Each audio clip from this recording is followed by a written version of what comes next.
যারা অতীতে সরকার চালিয়েছে, আমি তাদের নামও নিতে চাই না, বিচারের রায় যশায় লিপ্ত না, মন্ত্রণালয়ে লেখা হতো। আমার প্রায়োরিটি হচ্ছে জনগণ।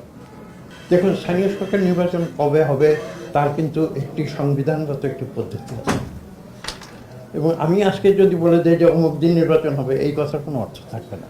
কাজে এই আপনার এই প্রশ্নের সরাসরি উত্তরটা কিন্তু আমার দেওয়াটা যুক্তিযুক্ত হবে না।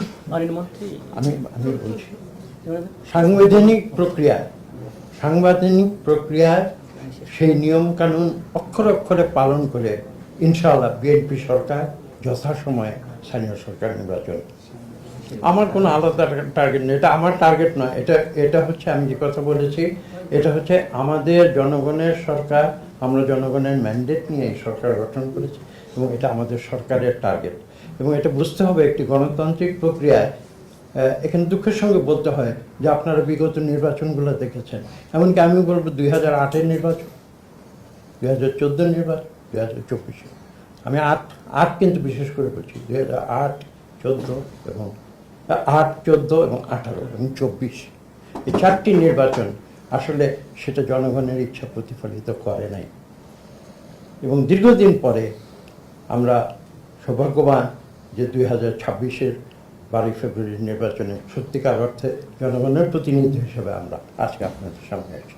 যে সেই কারণে আপনার সেই প্রশ্নের উত্তর যে জনগণের যে ইচ্ছা তার প্রতিফলন হিসাবে আপনি 1 বছর তো দীর্ঘ সময়।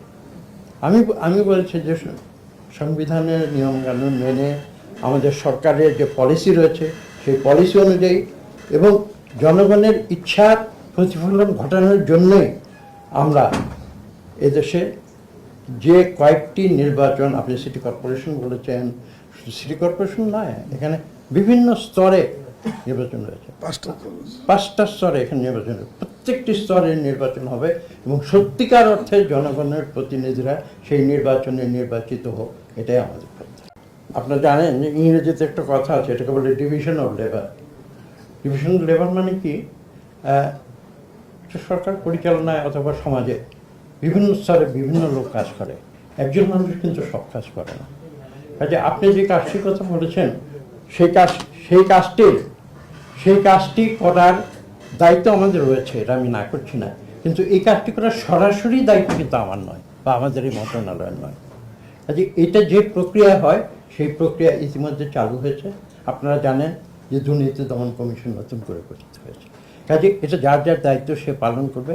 আমরা শুধু আপনি যে প্রশ্ন করেছেন অন্যায় হয়েছে, অনিয়ম হয়েছে, দুর্নীতি, শুধু এখানে এই মন্ত্রণালয়ের বিষয় নয়, সমস্ত সরকার, আমি দুঃখের সঙ্গে বলতে বাধ্য হচ্ছি, আমি জানি না যে বাংলাদেশের দূরের কথা, ইভেন দুনিয়ার অন্য দেশও এই অল্প সময়ের ভিতরে এত বৃহৎ পরিমাণ দুর্নীতি অন্য কোনো সরকার হয়েছে কিনা আমার জানা নেই। কাজে এগুলোর যথাযথ প্রক্রিয়ার যে এজেন্সিগুলো রয়েছে, যার যার দায়িত্ব তারা সঠিকভাবে পালন করে প্রত্যেককে জবাবদিহি করতে হবে। এখানে আমাদের মাননীয় প্রধানমন্ত্রী যে একটি কথা স্পষ্ট করে দিয়েছেন, আমরা প্রতিশোধের রাজনীতি করি না, কিন্তু আমরা আইনের রাজনীতি করি। কাজে আশা করি আপনার প্রশ্ন উত্তর করছি। আপনার প্রশ্নের আমি কি সবার সামনে উত্তর দিব? আপনি মনে কষ্ট পাবেন না। আপনি বলেছেন যে ইন্টারিম গভর্নমেন্টের সময় যারা জনপ্রতিনিধি ছিল তারা কি সত্যি জনপ্রতিনিধি ছিল? তারা কি সত্যিকার কোনো নির্বাচনে নির্বাচিত হয়েছিল, নাকি দিনের ভোট রাতের নির্বাচনে হয়েছিল, নাকি ভুয়া ভোটে হয়েছিল, নাকি ভুয়া ব্যালটে হয়েছিল, নাকি ডিসিএসপিদের কারণে নির্বাচিত হয়েছিল? আচ্ছা, আপনার প্রশ্নের উত্তর আশা করি আপনি পেয়ে গেছেন। আমরা চাই সত্যিকার অর্থে, আমরা গণতন্ত্রে বিশ্বাস করি। আমি এখানে একটি কথা বলছি, কিছু মনে করবেন না। আমার মনে আছে যে যারা অতীতে সরকার চালিয়েছে, আমি তাদের নামও নিতে চাই না, তারা অনেক সময় বলতো যে বিএনপির নাকি, আমি একটা কথা খোলাখুলি বলছি, আমি কিন্তু জানেন আমি যেটা বিশ্বাস করি সেটা আমি বলি, কে পছন্দ করলো কে পছন্দ না করলো আই ডোন্ট কেয়ার। বলতো যে বিএনপির জন্ম নাকি ক্যান্টনমেন্টে হয়েছিল। আমি প্রাসঙ্গিক হিসাবে কথাটা বলি, বিএনপির জন্ম ক্যান্টনমেন্টে হয়েছিল, আওয়ামী লীগের জন্ম কি ক্যান্টনমেন্টে হয়েছিল? আওয়ামী লীগের জন্ম তো ক্যান্টনমেন্টে হয়নি, নাকি? তো আমি তো বিশ্ববিদ্যালয়ের শিক্ষকতা করতাম, আমার তো অনেক একসঙ্গে বিএনপি আওয়ামী লীগ মাইন্ডেড অনেক শিক্ষক ছিল। তো আমাকে তখন জিজ্ঞেস করো যে আওয়ামী লীগের জন্য তো ক্যান্টনমেন্টে হয়নি, তাহলে আওয়ামী লীগ কেন গণতন্ত্রকে হত্যা করে পার্লামেন্টের ভিতরে 11 মিনিটে এক নায়কৃত্ব কারণ?